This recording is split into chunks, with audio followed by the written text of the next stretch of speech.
Hello friends, welcome to my channel.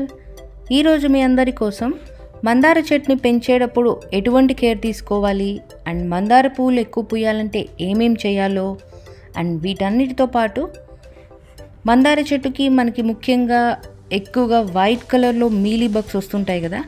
So out side pesticides ఏమీ వాడకుండా ఇంట్లోనే ఆర్గానిక్గా ఎలా ప్రిపేర్ చేసుకోవచ్చో అండ్ మనకి ఈ మందార చెట్టు డ్యామేజ్ అవ్వకుండా ఈ మీలీబగ్స్ని ఎలా సింపుల్ మెథడ్లో తీసేయచ్చో చూపిస్తాను.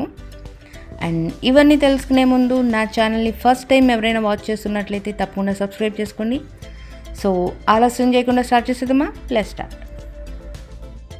అండ్ వన్ మోర్ థింగ్, ఎక్కువ డ్రాగ్ చేయకుండా చెప్పేస్తాను. ఈ మందార చెట్టు పూలే కాదు, మనకి ఆకులు కూడా హెయిర్ ఫాల్ అవ్వకుండా హెయిర్ గ్రోత్కి చాలా హెల్ప్ అవుతుంది. సో ఈ మందార పూలతో ఆర్గానిక్గా హెర్బల్ హెయిర్ ఆయిల్ ఇంట్లోనే ఎలా చేసుకోవాలో అన్న వీడియో ఎవరైనా వాచ్ చేయకపోతే కింద డిస్క్రిప్షన్ బాక్స్లో పెట్టాను, తప్పకుండా వాచ్ చేయండి. అండ్ నెక్స్ట్, ఇప్పుడు మందార చెట్టుకి ఎక్కువగా మీలీబగ్స్ వచ్చినప్పుడు ముందుగా ఒక బకెట్లో 1 to 1.5 gallon వాటర్ తీసుకోవాలి. అండ్ ఇప్పుడు దీనిలో 1 spoon baking soda and 1 spoon dish soap, detergent వాడకూడదు. సో ఈ రెండింటిని వాటర్లో బాగా మిక్స్ చేసేసుకోవాలి.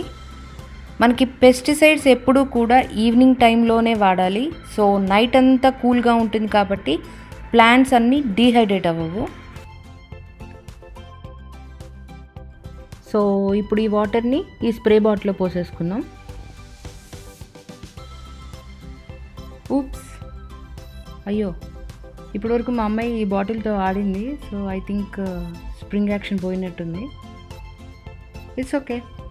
మీకు ఇలాంటి బాటిల్స్ అవైలబుల్గా ఉంటే దీంతో స్ప్రే చేయండి. లేదు అంటే చక్కగా మగ్గుతో వాటర్ తీసుకుని ప్లాంట్ మొత్తాన్ని తడిపేసేయండి. ఎస్పెషల్లీ మీలీబగ్స్ ఉన్న చోట ఎక్కువ స్ప్రే చేయండి. సో ఇక్కడితో ఇంకా అయిపోలేదు. ఇంపార్టెంట్ అండ్ అందరూ మిస్ అయ్యే పాయింట్, పెస్టిసైడ్స్ వాడటం వల్ల ప్లాంట్స్ డ్యామేజ్ అయ్యేదానికన్నా ఈ పెస్టిసైడ్స్తో మార్నింగ్ పడే ఈ సన్లైట్ వల్ల ప్లాంట్స్ ఇంకా ఇరిటేట్ అయ్యి డ్యామేజ్ అవుతాయి. సో పెస్టిసైడ్స్ వాడినప్పుడల్లా నెక్స్ట్ డే మార్నింగ్ మాత్రం ప్లెయిన్ వాటర్తో ప్లాంట్ మొత్తాన్ని వాష్ చేయాలి. ఇలా ఎవ్రీ 15 days కనుక రెగ్యులర్గా ఈ మెథడ్ ఫాలో అయితే మనకి గ్రాడ్యువల్గా మీలీబగ్స్ అనేవి పోతాయి, అది కూడా ప్లాంట్ డ్యామేజ్ అవ్వకుండా. అండ్ నెక్స్ట్, మందార చెట్టుకి ఎక్కువ పూలు పూయాలంటే ఎటువంటి కెమికల్స్ వాడకుండా సింపుల్ మెథడ్లో రెగ్యులర్గా దాన్ని ప్రూన్ చేస్తూ ఉండాలి. ముదురు మండలాన్ని మనం కట్ చేసామనుకోండి, కొత్త చిగురు వచ్చి కొత్త చిగురుతో పాటు మనకి పూలు కూడా చాలా పూస్తాయి. ఈ మందార చెట్టు మండలతోనే, ఈ బ్రాంచెస్ వాటితోనే మనం మళ్ళీ మందార చెట్టుని తెప్పించవచ్చు. అది ఎలాగో అనేది నా నెక్స్ట్ వీడియోలో పోస్ట్ చేస్తాను.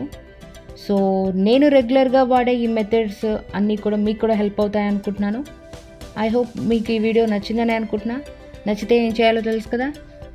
ఎవరైనా సబ్స్క్రైబ్ చేసుకోకపోతే తప్పకుండా సబ్స్క్రైబ్ చేసుకోండి, లైక్ చేయండి, షేర్ చేయండి. మరో మంచి ఇంట్రెస్టింగ్ గార్డెనింగ్ టిప్స్తో మళ్ళీ కలుస్తాను. అంతవరకు signing off. This is Surekha at InShot.